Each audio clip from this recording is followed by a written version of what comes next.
The sizzling aroma of perfectly seasoned ribs filled the summer air, mingling with the laughter of family and friends gathered in our backyard.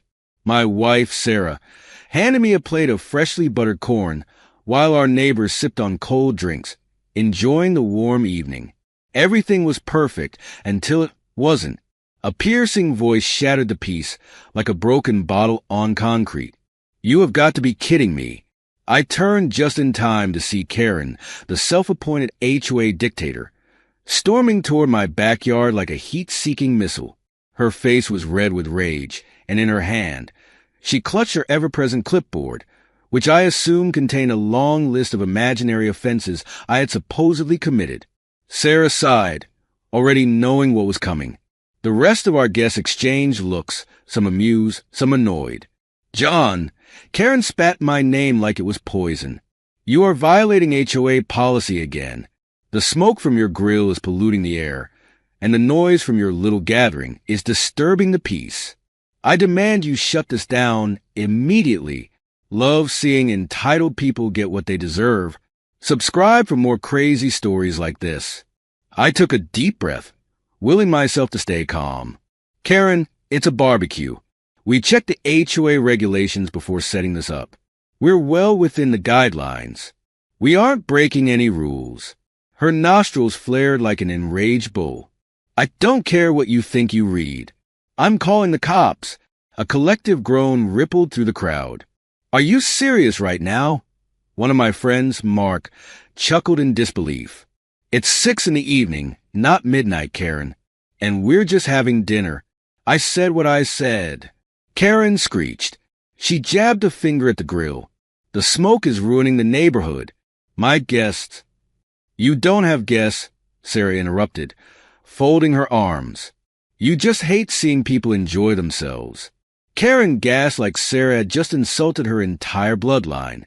She fumbled for her phone, fingers trembling in faux outrage, before dramatically punching in 3 numbers. I shook my head. "Fine. Call them. But remember this moment when they show up and tell you we're doing nothing wrong." Again. And that's exactly what happened. 15 minutes later, 2 police officers arrived. Officer White stepped out of the patrol car, his expression unreadable. Officer Bentley, his partner, sighed the moment he saw who had made the call. "Karen," Officer White said, pinching the bridge of his nose. "This is the 3rd time this month. What's the issue this time?" She spun on her heel, playing the victim flawlessly. "Officer, the smoke from his barbecue is destroying air quality. I have allergies, and this whole event is an unregistered gathering. It's violating multiple HOA policies, and he refuses to comply." Officer Bentley glanced at my grill, which wasn't even producing much smoke anymore. He arched an eyebrow. "So, you're saying his legal barbecue is an emergency?" Karen huffed. "Yes. You do realize," Officer White said, crossing his arms, "that misusing emergency services is a serious offense." Her face paled slightly, but she doubled down. "I pay my HOA fees like everyone else. I have a right to enforce the rules." Officer White turned to me. "Mind if we take a look at your setup?" I gestured toward the backyard. "Be my guest." The officers walked the perimeter, taking note of everything: grill placement, seating arrangements, noise levels. When they returned, they looked unimpressed with Karen's complaints. "Everything checks out," Officer Bentley said, his tone flat. "They're not violating any regulations. The barbecue can continue." A collective cheer rose from the crowd. Karen's face twisted in fury. "This is unacceptable," she screeched. "I want this on the record. They are harassing me. I have rights." Officer White stared at her, unimpressed. "You do, and so do they. Now, unless there's a real emergency, I suggest you stop calling us for nonsense." Karen stomped her foot, her frustration bubbling over. "I will be filing a formal complaint with the HOA. Just you wait, John. You'll regret this." I watched her storm off, her ridiculous clipboard clutched to her chest like a lifeline. The moment she disappeared inside her house, I turned back to my guests and shrugged. So, anyone want another burger? Laughter erupted, and just like that, the party resumed. But I knew this wasn't over. Not even close. Karen wasn't the type to let something go. She was plotting her next move, and I needed to be ready. The calm after the storm didn't last long. Barely a day had passed since Karen's meltdown, and already, she was doubling down on her mission to make our lives miserable. The first sign came in the form of a bright red violation notice taped to my front door like a scarlet letter. Homeowners Association Notice of Violation. You are in breach of Section 4.3 of the HOA agreement regarding public disturbances and environmental concerns. Repeated infractions will result in escalating fines and potential further action. I read it twice, letting the absurdities sink in. Public disturbances? Environmental concerns? Sarah leaned over my shoulder, reading it as she sipped her coffee. You've got to be kidding me, she muttered. Didn't the cops literally just tell her she was wrong? Oh, she knows, I sighed, crumpling the paper. She just doesn't care. As if on cue, Karen's front door creaked open and she stepped outside, smug as ever, clutching that damn clipboard. She didn't say anything, just smirked like she had won some invisible battle. I wasn't about to let her think that. Morning, Karen, I called, waving dramatically. Thanks for the love letter. I framed it for my office. Her eye twitched, but she refused to engage. Instead, she snapped a picture of me standing on my own porch, scowled, and scurried back inside. Sarah folded her arms. She's up to something? I nodded. Yeah, and it's going to be worse than last time. And I was right. The next week was hell. Karen didn't just stop at one complaint. She bombarded the HOA board with daily grievances about us. Our outdoor lights were too bright and a nuisance. The wind chimes on our porch were an unbearable disturbance at night. The way our grass was cut was inconsistent with HOA standards. None of it made sense, but every complaint forced the HOA to investigate, which meant constant inspections, warnings, and paperwork. Then came the worst of it.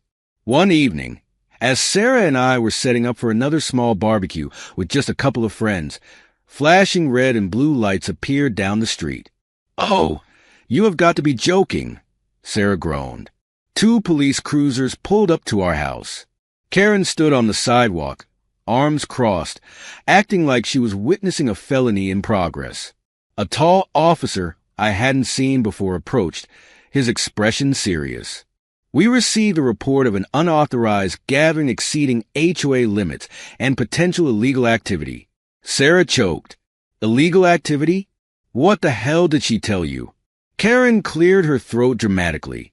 I informed the authorities that there's been suspicious behavior here, and it's about time someone takes it seriously. I could see it in the officer's face. He already knew this was ridiculous. But procedure was procedure, so he sighed and looked at me. Sir, can I take a look at your setup? I gestured to our tiny gathering. Just 4 people and a grill. Be my guest. The officer walked the yard, checked our permits, glanced at the food on the grill, and finally turned back to Karen. Ma'am, everything here is legal and compliant. This is not an issue. Karen gasped like he had personally betrayed her. But the HOA. The police do not enforce HOA regulations, ma'am. He cut in, voice firm. And calling 911 for frivolous reasons could get you in trouble. Karen's jaw clenched. You'll regret this. She hissed at me before storming back home.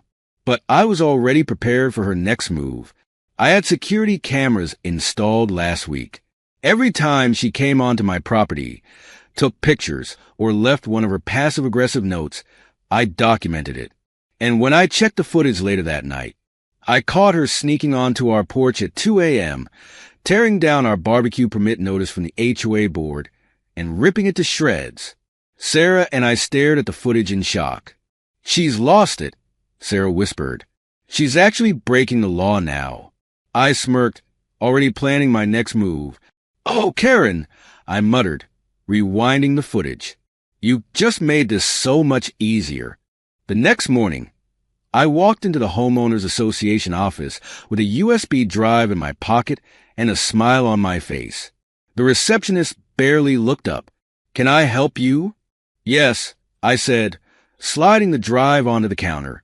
"I'd like to submit formal evidence of HOA violations and harassment by one of your own members." That got her attention. She blinked at me, then glanced at the drive. "And what exactly is on this?" "Oh, just video proof of Karen trespassing onto my property at 2 a.m. and destroying official HOA documents." She stared. I gave her my best friendly neighborhood barbecue host smile. "Would you mind letting the board president know I'm here?" That was how, 20 minutes later, I found myself sitting across from Franklin Dorsey, the HOA president, an older man with permanently furrowed brows and the air of someone who'd rather be anywhere else. "Let's get this straight," he sighed, rubbing his temples. "You're accusing Karen Thompson, one of our longest-standing members, of violating the very rules she enforces?" I slid my phone across the desk, already playing the footage of Karen creeping onto my porch under the glow of my security lights. Franklin watched in silence. Then he rewound it. Played it again. I crossed my arms. "Look, Franklin. Can I call you Franklin? We both know Karen has been weaponizing this HOA for years. But what you're looking at, that's not a complaint. That's vandalism and trespassing." Franklin finally sighed. "I assume you want us to take action?" "Oh, no rush," I said, leaning back. "I'm just letting you know that if the harassment doesn't stop, I'll be sending this footage to the police, the local news, and maybe even a lawyer." Franklin stiffened. I stood up. "Your move, Franklin." By the time I left the HOA office, I could feel the tide shifting. And Karen? She had no idea what was coming. That evening, I fired up the grill for another barbecue.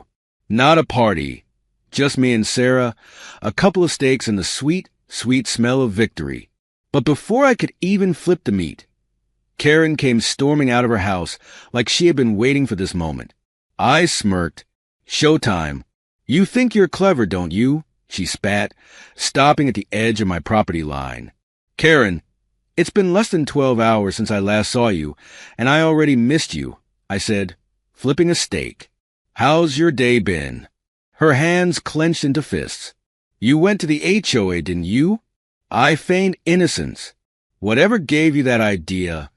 Karen let out a sharp, bitter laugh. "You think you've won? You think one little video is going to make them turn on me?" I shrugged. "I don't know." Franklin seemed pretty interested in what I had to say. The first flicker of doubt crossed her face. "Liar," she snapped, but the anger in her voice wasn't as strong anymore. That's when Officer White pulled up to the curb. Karen froze. I wiped my hands on a towel and smiled. "Oh, would you look at that? Our favorite officer is back." Officer White stepped out of the car, clipboard in hand. He gave Karen a long, measured look before turning to me. "John," he said, nodding. Then, slowly, deliberately, he turned to Karen.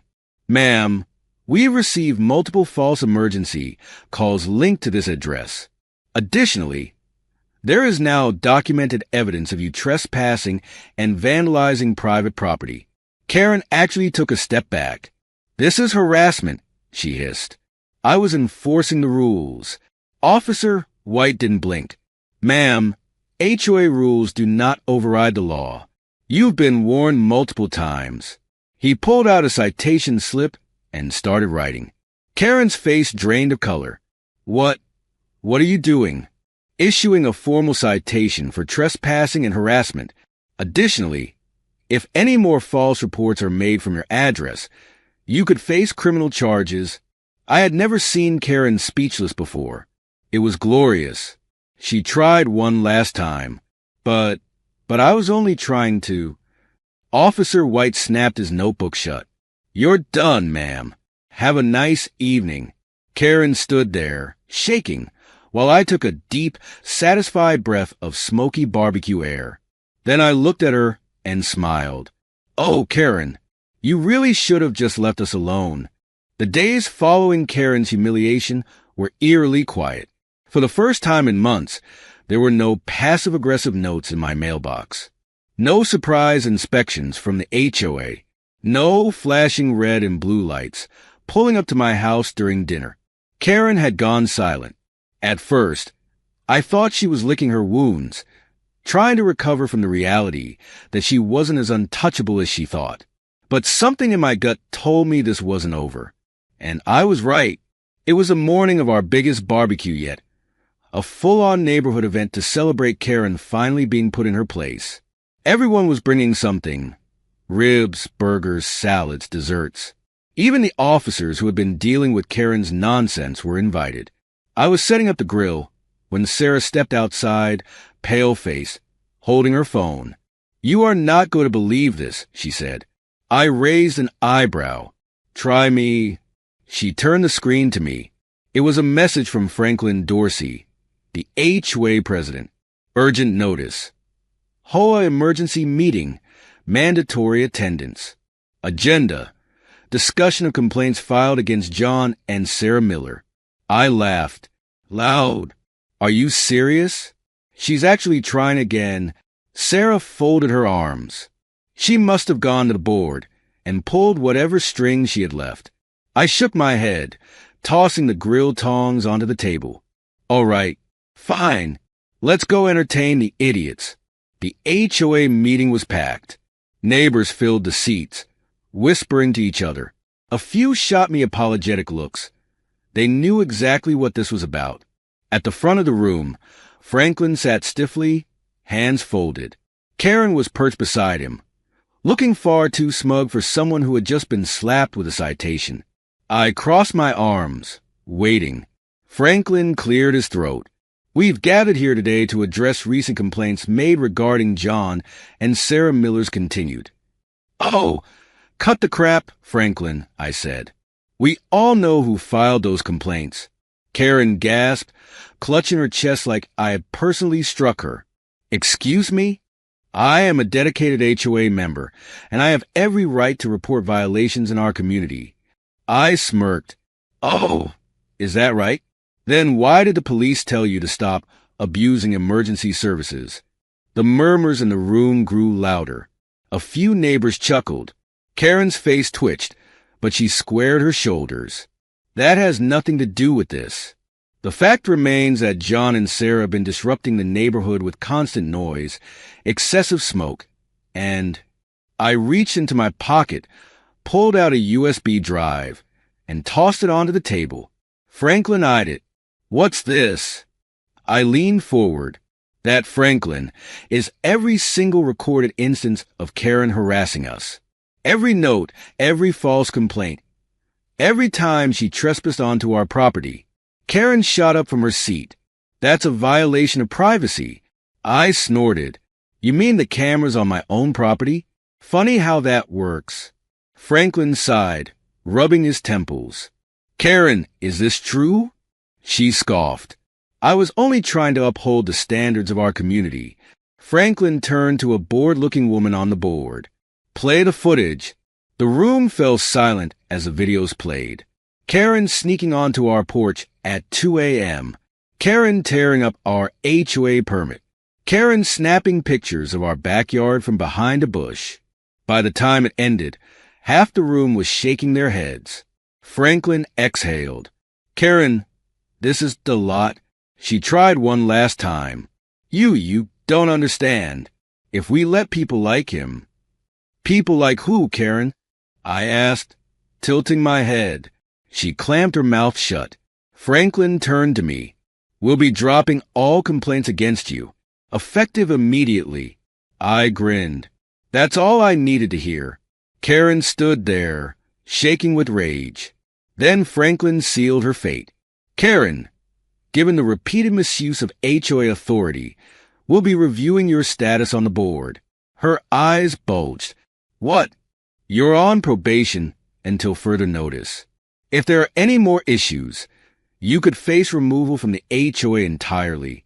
I swear, I saw her soul leave her body. I patted her shoulder as I walked past. "You should have just left us alone, Karen." The barbecue that night was legendary. People showed up in droves. The whole neighborhood came out, except for one person. Karen's house sat dark and empty. The best part? The officers who had dealt with her nonsense were there, laughing, eating burgers, and having the time of their lives. At one point, Officer White nudged me. "So, think she'll try anything else?" I grinned, flipping a steak. "I dare her."